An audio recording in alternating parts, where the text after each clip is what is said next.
Hi.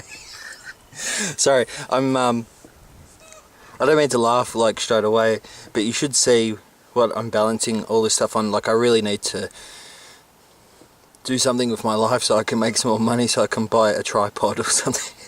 I've literally got like the bin that I use for the chicken scraps and a brick, and then a cardboard box and a stick. Alright. Anyway, alright. Today I want to talk to you about carrots, pretty much. A lot of times with vegetables, there's really just kind of two stages basically. So you've got planting and harvest.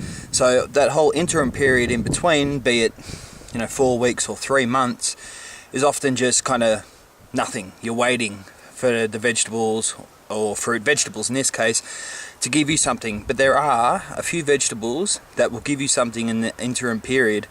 Now my top 3 with these vegetables are carrots, onions and beetroot. So beetroot, like here, now there's a nice,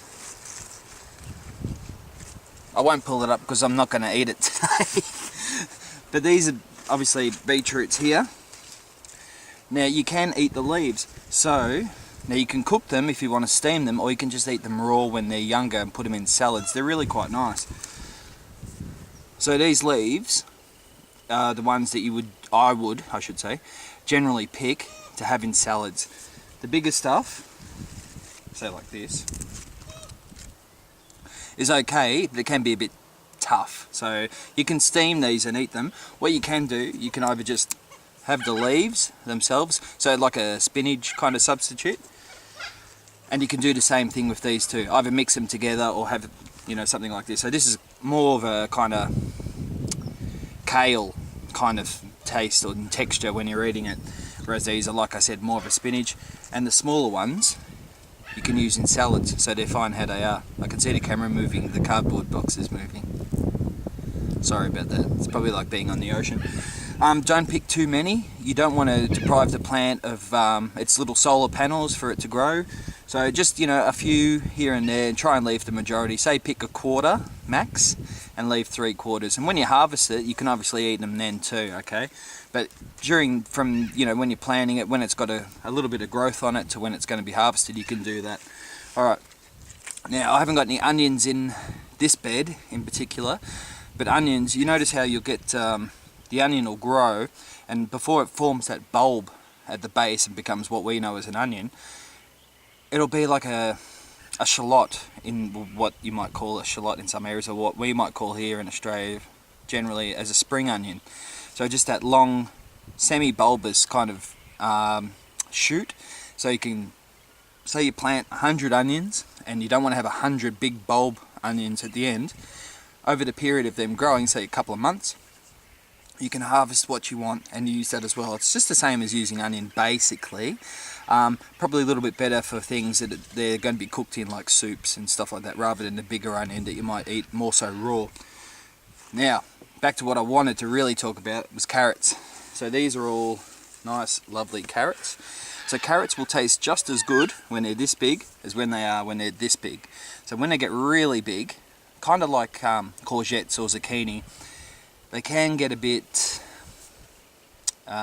flavourless to a degree. That kind of medium period, depending on the variety of carrot obviously, but that medium period when they're about yay big is probably the best. You get that, the carotene's really rich in there, and you really get that kind of strong carrot taste, which is what we want, of course.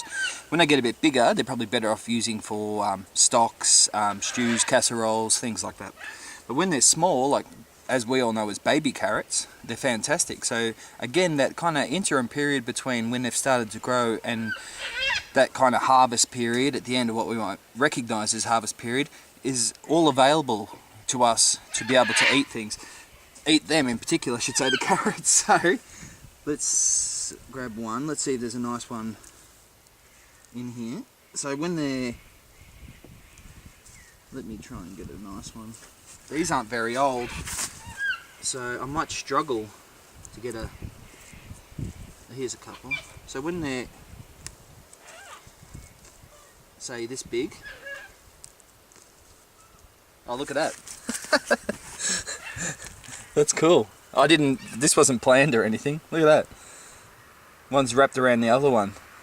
So when they're this big, I often, if you've got a water source nearby, just wash them off and eat them. Like my peas and snow peas and stuff like that when I'm in the garden. Like I probably eat more in the actual veg garden than what I do in the kitchen. So when they're like that, they're fantastic. Just try and twist off the end. You can break it up a little bit, and as you know with what I do, I just put them straight back in the garden. I don't compost. Wash that off and you can eat it.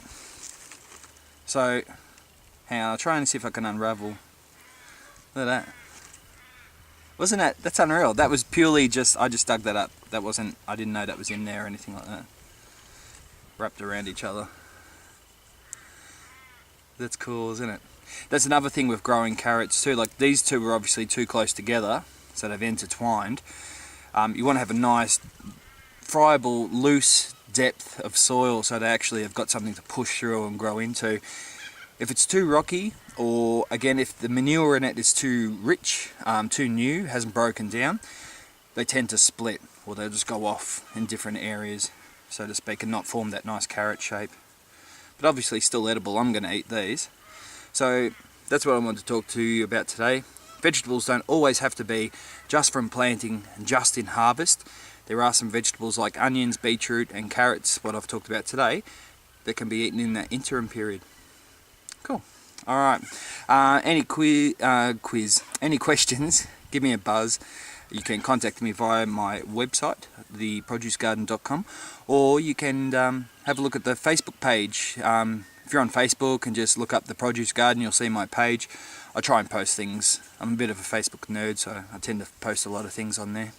Alright, thanks for watching again. Like I said, any questions, give me a yell. Alright, bye.